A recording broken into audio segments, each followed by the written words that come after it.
ෆර්ගෑන්ඩෝව හම්බ වෙනවත් එක්ක අපි දෙන්න එතන පොඩි සාකච්ඡාවක් කරලා පුළුවන් ඉක්මනින් අපේ ගවේෂණය පටන් ගත්තා. යාය 001 එක අපි ගවේෂණය කරන්න උදේ පාන්දරම යන්න හේතුවක් තිබ්බා. ෆර්ගෑන්ඩෝට තවම මේ සිද්ධිය ආගන්තුක එකක් නිසා මේ තැන ටිකක් එයාගේ ඇහැට හුරු කරන්න ඕනේ නිසා මම තීරණය කරා ෆර්ගෑන්ඩෝව පාන්දරම එක්කගෙන යන්න.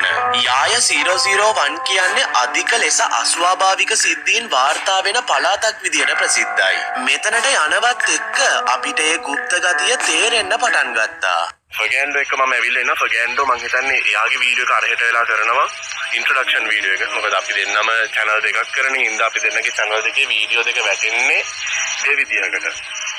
මොකද මෙහෙමයි මගේ කැමරාවකට කැප්චර් වෙන්නේ නැති දෙයක් සමහරක් වෙලාවට ෆර්ගෑන්ඩෝට කැප්චර් වෙන්න පුළුවන්. ඒ හින්දා තමයි අපි දෙන්න එහෙම ඔප්ෂන් එකකට ආවේ. එවැනි පාරටත් ගොඩාක් අයගේ අවධානය දිනා ගන්න පුළුවන් වුණු තැනක් වෙන පල්මඩට මම ආවා. අපි ගිහිල්ලා බලමු ඉස්සරහදී අපිට මොනවද කැමරාවකට කැප්චර් කරගන්න පුළුවන් වෙන්නේ කියලා. දැන් අපි